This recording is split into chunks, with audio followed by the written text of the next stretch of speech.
Introduction. Chapter 1. Introduction. The Rising Influence of Sam Harris. Chapter 2. The Moral Landscape, Questioning Objective Morality. Chapter 3. Free Will and Divine Sovereignty, where Harris falters. Chapter 4. Spirituality sans God, a flawed conception. Chapter 5. The Limits of Science, where Harris goes astray.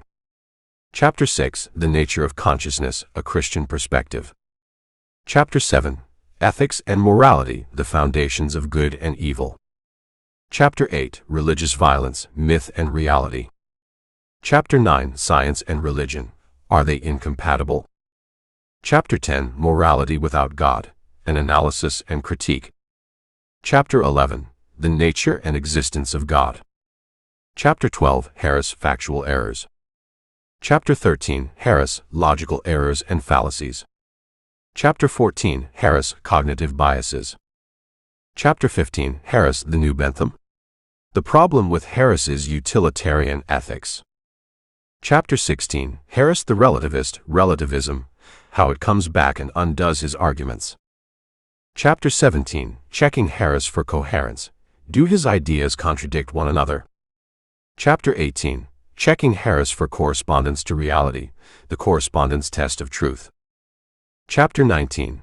The Christian Critique of the Gospel of Secularism. Chapter 20. Harris Epistemological Errors, How Did He Even Know What He Claims?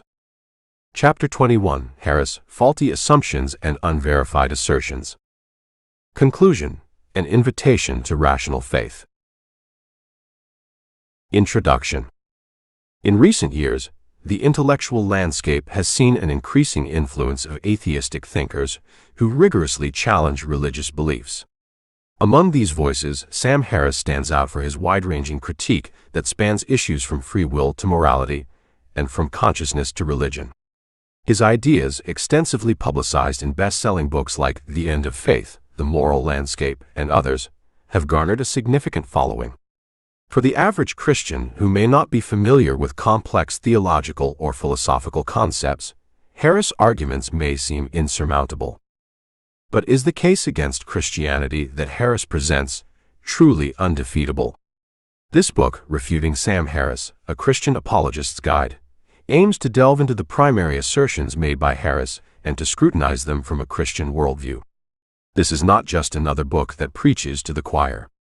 Instead, we will objectively analyze Harris' arguments and counter them where they fall short, providing a robust defense for the Christian faith.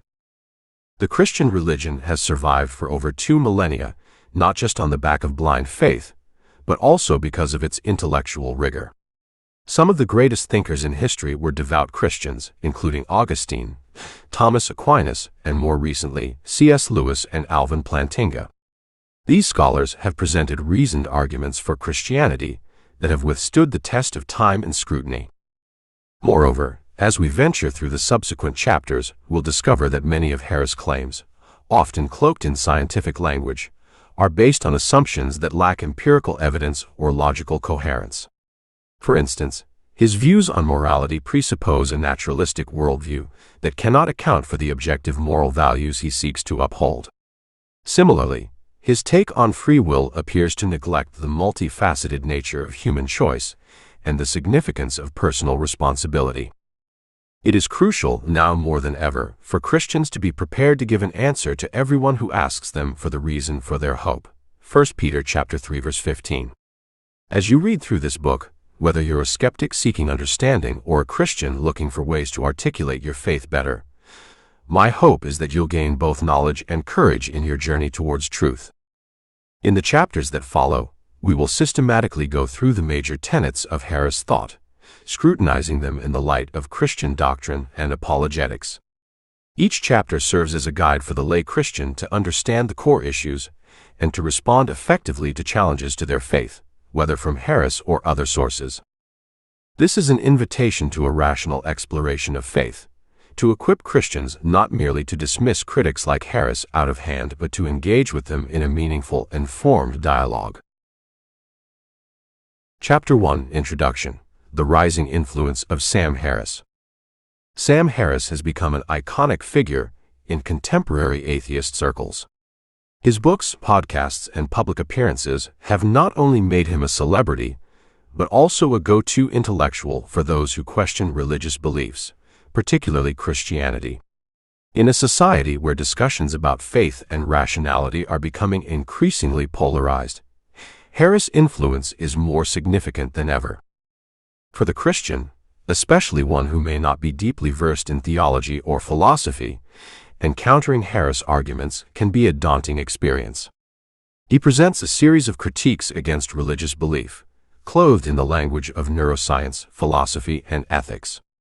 The complexity and academic tone of his assertions can make them seem almost unassailable.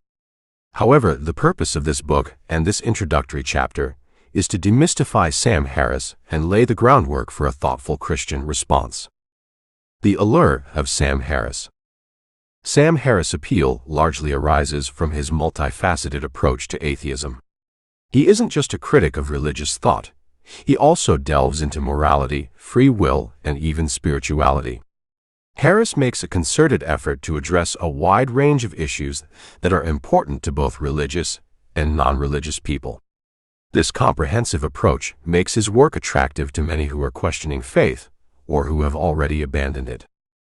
The intellectual zeitgeist.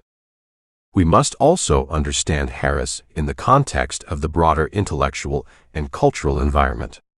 He belongs to a group popularly referred to as the Four Horsemen of New Atheism, along with Richard Dawkins, Daniel Dennett, and the late Christopher Hitchens. Together, they have revived a form of atheism that is not content with personal disbelief, but seeks to challenge and dismantle religious thought actively. This new atheism calls for a re-evaluation of how society views religion. Harris and his peers argue that religious beliefs should not be quarantined from criticism, like cultural traditions or personal preferences, but should be scrutinized just like any other claim to truth. Why this book matters. Given the rising influence of Harris and the New Atheists, a thorough Christian response is necessary. The New Testament writer Peter exhorts us to always be prepared to give an answer to everyone who asks you to give the reason for the hope that you have. 1 Peter chapter 3 verse 15. To meet this biblical mandate, we must be equipped to address contemporary challenges to our faith. It's essential to realize that our faith is not blind. Christianity has a rich intellectual heritage. Church fathers like Augustine, reformers like Martin Luther, and modern apologists like C.S. Lewis have left us a treasure trove of wisdom in defending the faith against various challenges throughout history. This book aims to extend that legacy to answer Sam Harris in a manner that is intellectually rigorous, yet accessible to the lay Christian. The road ahead. In the following chapters, we will take a deep dive into the major arguments presented by Sam Harris against Christianity and theism. We will examine his perspectives on free will, morality, the nature of God, and more. In each case, we will explore what Harris gets wrong and how a robust Christian perspective offers a more satisfying explanation. Whether you are a skeptic, a believer, or somewhere in between, this book aims to provide a comprehensive yet understandable guide to Harris' critique of Christianity and how it stands up to rational scrutiny. Our goal is not merely to win an argument, but to seek after truth earnestly. By the end of this book, my hope is that you will have the intellectual tools to engage with the ideas of Sam Harris or any other critic of Christianity thoughtfully and persuasively. Chapter 2. The Moral Landscape, Questioning Objective Morality. The Problem of Good and Evil. Sam Harris posits that morality can exist in a godless universe, and he goes further to argue that science can determine moral truths. In his book, The Moral Landscape, he makes a case that human well-being is a standard by which we can measure right and wrong. For the naive Christian who might think that morality is the exclusive domain of religious thought, Harris' argument can be both confusing and challenging. The landscape of well-being.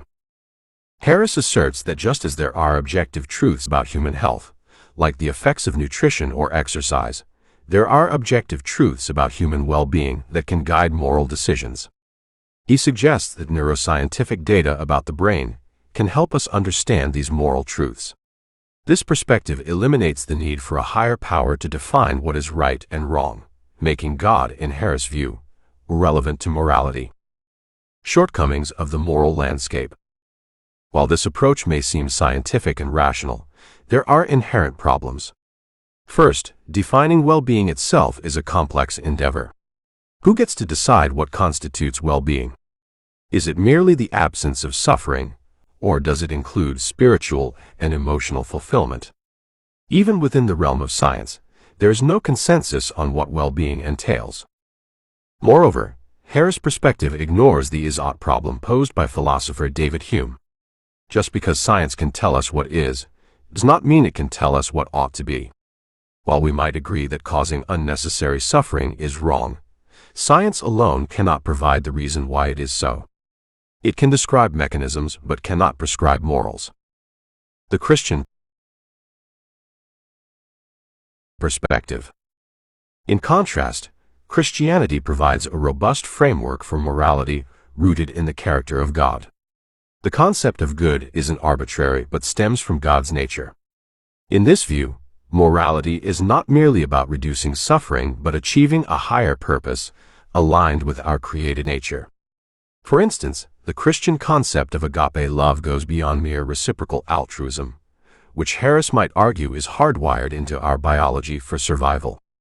Agape love calls us to selfless love, even at the expense of our well-being, reflecting the sacrificial love demonstrated by Christ. Why objective morality points to God. C.S. Lewis famously argued that the very notion of justice or moral indignation presupposes a moral law above human laws. This moral law, or moral lawgiver, is better explained by the existence of an all-good God than by naturalistic processes. When Harris argues for an objective moral standard, he inadvertently makes a case that points beyond a godless universe. Conclusion. While Sam Harris' moral landscape presents an intellectual challenge, it falls short of providing a comprehensive framework for objective morality. Science, valuable as it is for understanding our world, is ill-equipped to answer moral questions that are inherently philosophical or theological. The Christian worldview offers a coherent, robust moral framework rooted in the unchanging character of God, standing firm even as our scientific understanding evolves. In the next chapter, we will dive into Harris' critique of the Christian concept of free will, another cornerstone of Christian apologetics and theology. Chapter 3: Free Will and Divine Sovereignty, where Harris falters. The illusion of free will. One of the most provocative claims made by Sam Harris is that free will is an illusion. In his book simply titled Free Will, Harris contends that our actions are determined by a series of neurological processes that we have no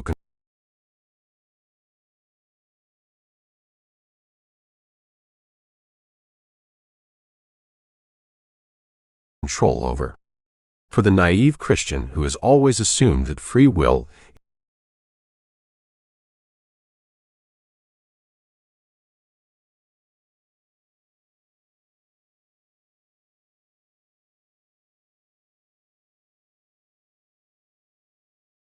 is not just a theological principle, but a basic fact of human experience, Harris' assertion can be unnerving. The scientific argument. Harris draws from neuroscience to suggest that decisions are made in the brain before we are consciously aware of making them. Experiments seem to show that neural activity precedes the moment when a person reports having made a conscious decision. For Harris, this is evidence enough to dismantle the notion of free will and, by extension, the religious and ethical frameworks that rely on it. A partial truth. While it's true that much of our decision-making might be unconscious, this does not necessarily negate free will.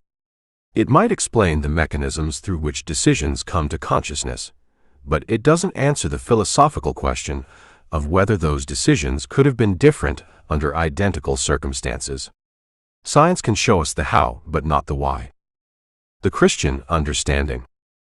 In Christian theology, free will and divine sovereignty coexist in a way that is often difficult to articulate, but is nonetheless fundamental to beliefs about human responsibility and divine justice.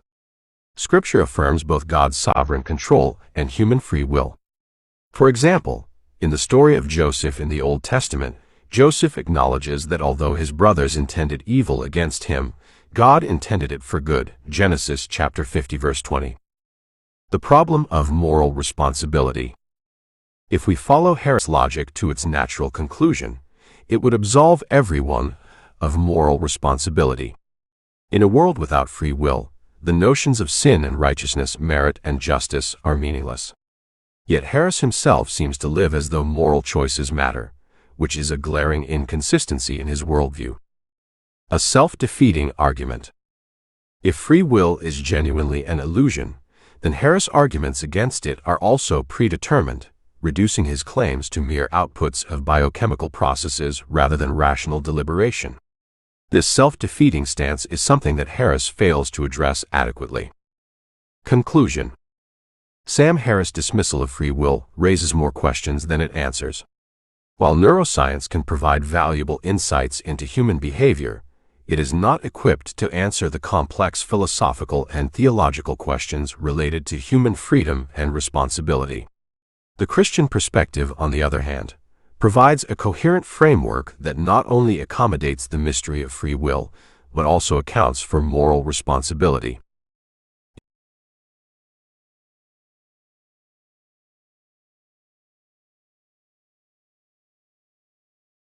Chapter 11. The Nature and Existence of God.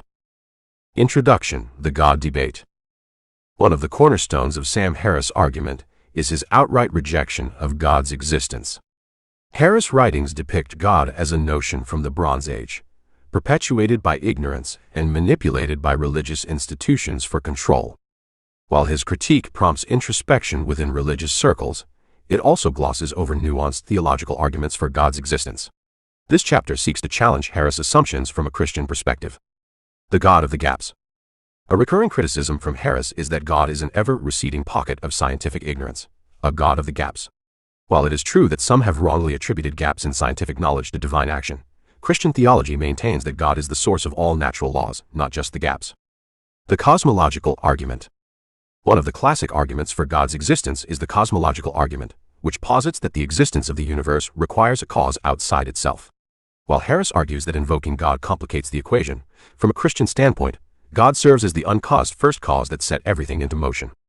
The moral argument. As discussed in the previous chapter, Harris proposes a moral landscape independent of God. However, the Christian moral argument posits that objective moral values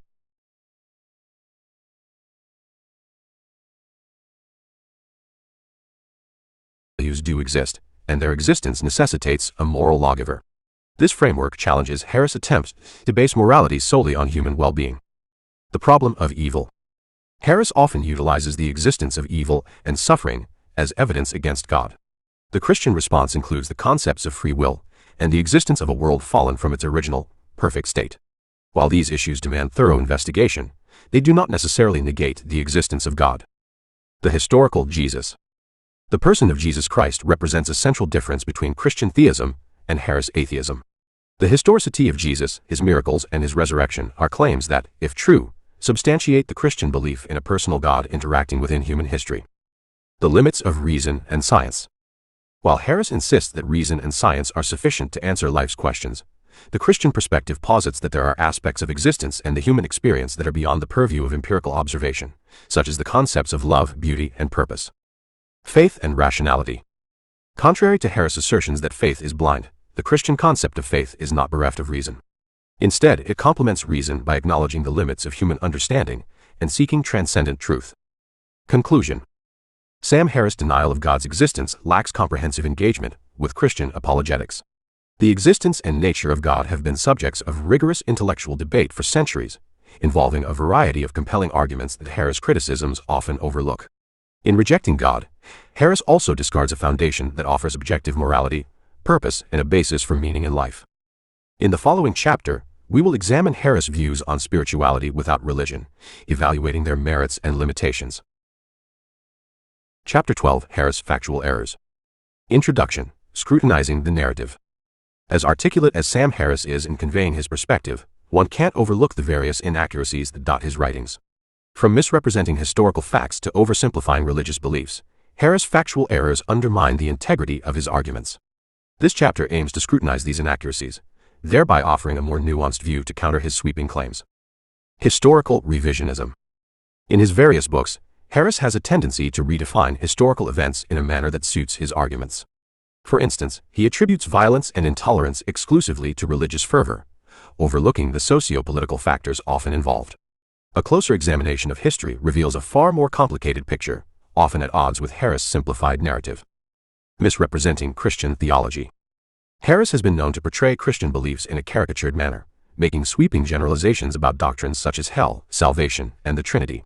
Such portrayals are usually extracted from extreme or literal interpretations that most mainstream Christian theologians would reject. The no true Scotsman fallacy. Harris frequently employs this fallacy in his arguments against religion. When confronted with examples of religious people who are tolerant or have made positive contributions to society, he dismisses them as not being true representatives of their faith. This maneuver is intellectually dishonest and prevents a balanced discussion.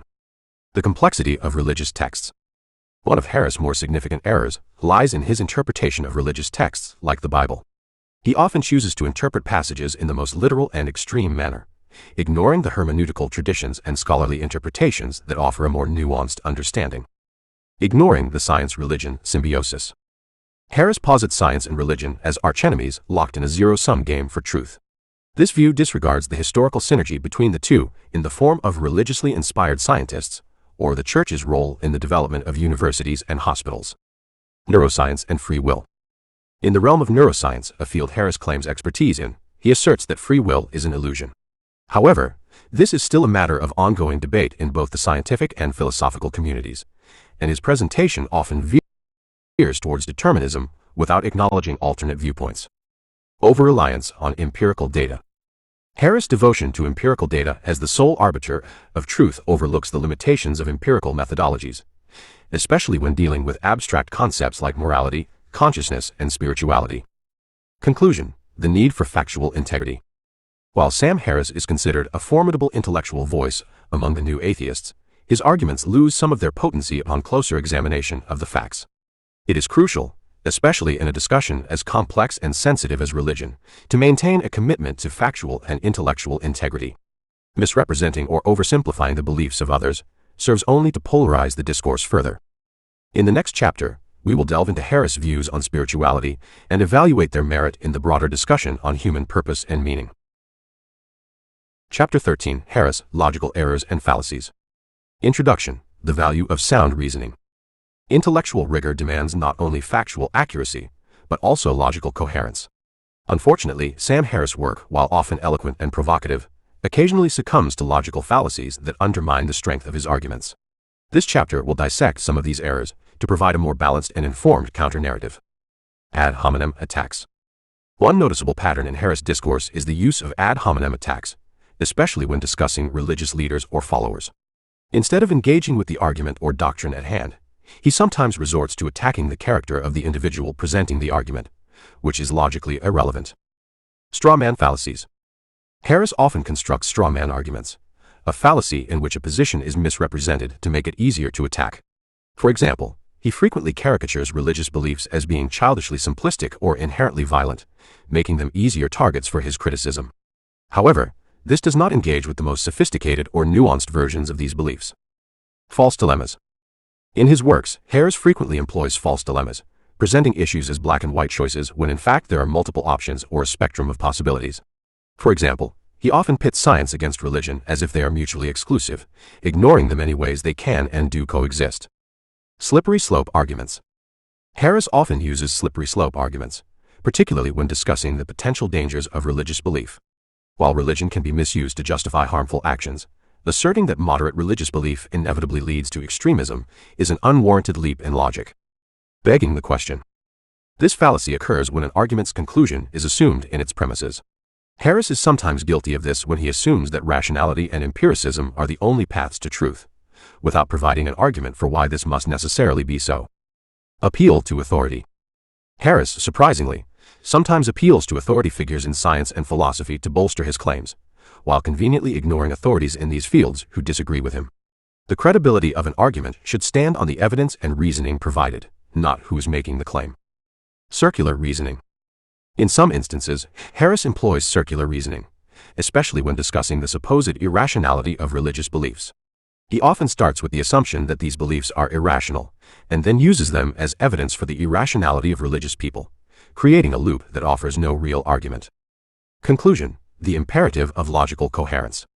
While Sam Harris' work has undoubtedly sparked essential conversations about religion, morality, and rationality, the logical errors present in his arguments must not go unexamined. When these errors are brought to light, it becomes evident that the divide between religious belief and atheistic rationalism is not as unbridgeable as he suggests. Next, we will explore the nuanced relationship between morality and spirituality, an area where Harris has offered some controversial perspectives. Chapter 14: Harris, Cognitive Biases. Introduction: the double-edged sword of human cognition. Cognitive biases, which are systematic patterns of deviation from rational thinking, influence everyone's judgment, whether they are aware of it or not. Sam Harris, like all of us, is not immune to these biases. While Harris argues for a purely rational and empirical approach to questions of morality and existence, it's important to note where cognitive biases might be coloring his perspectives. This chapter aims to pinpoint those areas. Confirmation bias. Harris often accuses religious individuals of ignoring evidence that contradicts their beliefs, a phenomenon known as confirmation bias. However, Harris himself seems prone to this bias when he selectively cites studies that support his arguments while ignoring research that might complicate his views, particularly on topics like free will and moral objectivity. Anchoring bias. Harris frequently references specific thinkers or landmark events like 9/11 as starting points for his arguments against religion. The risk here is the anchoring bias, which involves relying too heavily on the first piece of information encountered when making decisions or forming opinions. False consensus effect. Harris often writes as if his views are self-evidently rational and therefore universally agreeable, reflecting a false consensus effect. This cognitive bias leads him to underestimate the diversity of opinion on topics like the existence of God, the nature of consciousness, or the basis for morality. Availability heuristic. In his books and lectures, Harris frequently utilizes vivid examples of religious extremism to make his points. While these examples are certainly concerning, relying on them excessively can mislead or alarm the audience due to the availability heuristic, where people overestimate the importance of information that is easily retrievable in memory. Dunning-Kruger effect. While Harris is highly educated, he sometimes wanders into fields where he is less expert, yet speaks with the same authority as in his areas of specialization. This might be indicative of the Dunning-Kruger effect, where one's incompetence in an area leads them to overestimate their competence. Fundamental attribution error. Harris often attributes religious beliefs to intellectual laziness or a lack of rationality, thereby making a fundamental attribution error. This bias involves attributing individual actions to internal characteristics while underestimating external factors like cultural context or social pressures, which can also have significant influence. Sunk cost fallacy. Though not explicitly stated, Harris seems to suggest that because society has invested so much in religious structures, changing our perspectives would be a loss. This resembles the sunk cost fallacy, where people continue a behavior or endeavor because they have previously invested in it, whether it's time or resources, not because it is necessarily the most rational choice moving forward. Conclusion: the universality of cognitive biases. Understanding the cognitive biases at play not only in Harris' work, but also in our evaluation of his arguments, can lead to a more balanced and nuanced discourse. No one, not even Sam Harris, is exempt from the universal human tendencies that can cloud our judgment and reasoning.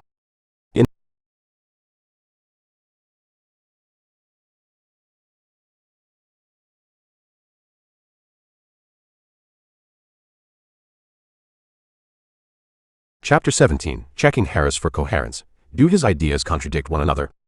Introduction: the quest for intellectual integrity. Sam Harris is often lauded for his intellectual rigor, offering criticisms of religion and philosophical positions that challenge traditional beliefs. But how internally consistent are Harris's arguments? Do they withstand scrutiny under their own premises?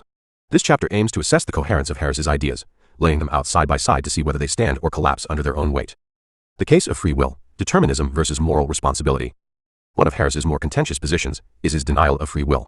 He posits that human actions are the products of prior causes, subject to biological, environmental, and other deterministic factors. Yet, Harris also talks about moral responsibility and accountability, particularly when criticizing religious and political beliefs. This raises a conundrum. How can individuals be morally responsible if they are not the ultimate agents of their actions? Harris attempts to resolve this paradox, but does so in a way that many find unsatisfactory. Secularism and the sacred, irreconcilable tensions. Harris presents himself as a defender of secularism, endorsing a worldview that dismisses the supernatural. However, he also delves into the realm of spirituality, even advocating for practices like meditation and mindfulness that are rooted in religious traditions. These ventures raise questions about the coherence of his secular stance. Can one remove spirituality from its religious context without sacrificing its essence, as Harris seems to imply? Moral landscape, peaks and valleys of subjectivity. In his argument for objective morality based on well-being, Harris presents a moral landscape with multiple peaks and valleys. However, as discussed in the previous chapter, this pluralistic approach introduces elements of relativism that Harris vehemently opposes. If different cultures or individuals can have different peaks on the moral landscape, does that not bring us back to the subjectivity that Harris aims to avoid? Science versus philosophy, the blurred lines. Harris argues that science can answer moral questions, an assertion that blurs the lines between empirical investigation and philosophical inquiry. This has led to criticisms that Harris's position undermines the importance of philosophy and disregards its unique methodologies and capabilities. The conflation of these two distinct disciplines raises questions about the internal coherence of Harris's approach. The Christian response, the harmony of belief and action. In contrast, Christianity offers a coherent framework for understanding human nature, morality, and the spiritual realm. Grounded in the teachings of Scripture and the character of God, Christian doctrine offers a unified vision of reality. This coherence is one of its intellectual strengths and serves as a point of engagement for dialogues with proponents of Harris's views. Conclusion, the cracks in the edifice. As we've seen, Harris's intellectual edifice contains several cracks that compromise its structural integrity. These internal inconsistencies provide important opportunities for critique and discussion. For the Christian apologist, recognizing these flaws is not merely an exercise in intellectual gotcha games, but a crucial step in presenting a more coherent, compelling alternative worldview. Chapter 18. Checking Harris for Correspondence to Reality, the Correspondence Test of Truth. Introduction, the litmus test of reality. The philosophical principle of the correspondence theory of truth posits that the truth or falsity of a statement is determined by how it relates to the world, whether it accurately describes facts or events. In this chapter, we will apply the correspondence test to Sam Harris's ideas to assess how well they align with reality. The well-being moral standard, does it hold up? Harris asserts that the basis for objective morality is the well-being of conscious creatures. However, the term well-being itself is fraught with complexities that Harris doesn't fully address. How can we quantify well-being? How does his idea correspond to the diversity of human experiences and cultural beliefs? Is it universally accepted that well-being is the sole or primary aim of human life? The correspondence test exposes vagueness and oversimplification in Harris's concept of well-being. The compatibility of science and religion. Harris often argues that science and religion are incompatible, an assertion that many believers and even some non-believers find contentious. Numerous scientists throughout history have been religious, and they saw their work as an extension of their faith, not in contradiction to it. Harris's view fails the correspondence test when faced with the lived experiences of these individuals and the historical relationship between religion and science. Free will and criminal justice. Harris's deterministic view on free will has implications on our criminal justice system. He suggests that understanding the neurological causes of behavior could lead to more compassionate treatment of criminals. However, this seems to correspond poorly with the reality that justice often serves multiple purposes, including retribution, deterrence, and rehabilitation. How do we reconcile these with a purely deterministic view? Spirituality minus religion, a tenable position? Harris's venture into spirituality without the baggage of organized religion also requires scrutiny under the correspondence test. Can spirituality, so deeply rooted in millennia of religious thought and tradition, be adequately severed from its foundations without losing its essence?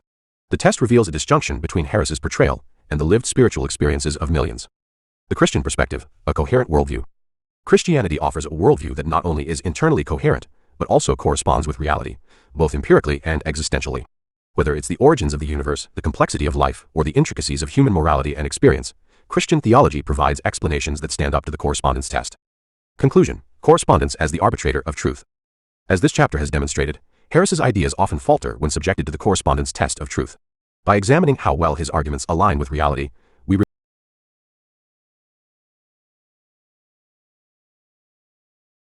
reveal significant gaps and inconsistencies that cannot be ignored. For the Christian apologist, it is not sufficient to only point out where Harris's worldview is lacking. We must also offer a robust and intellectually satisfying alternative. The Christian worldview, grounded in both faith and reason, provides just that. Chapter 19. The Christian Critique of the Gospel of Secularism. Introduction, secularism as a faith system. Contrary to popular belief, secularism is not the absence of faith, but rather a different kind of faith. It's a worldview that places faith in human reason, empirical evidence, and the potential for human progress. But like any other belief system, it comes with its own set of assumptions, dogmas, and sacred truths. In this chapter, we will critically examine these tenets from a Christian perspective. The assumption of human goodness. Many secularists operate on the assumption that humans are essentially good, and that societal systems are what corrupt them. This notion contrasts sharply with the Christian understanding of human nature, which acknowledges the presence of sin and the need for redemption. While both viewpoints aim to improve the human condition, they fundamentally disagree on the root cause of human suffering and the solution to it. Moral relativism, the shaky ground of secular ethics. Secularism often leans towards moral relativism, the belief that moral truths are not absolute, but vary from person to person or culture to culture. However, this raises questions about the basis for justice, equality, and human rights. Christianity offers a firmer foundation with its moral absolutes, based on the nature and will of a just and loving God. The secular view of freedom. In the secular narrative, freedom is usually understood as the absence of restrictions. The Christian worldview acknowledges the importance of freedom but adds a crucial component. True freedom is not just the absence of restrictions, but the presence of the right kind of restrictions, those that align with God's purpose and design for human flourishing. The limitations of science. While science has undoubtedly advanced our knowledge and improved our lives in many ways, it has its limitations.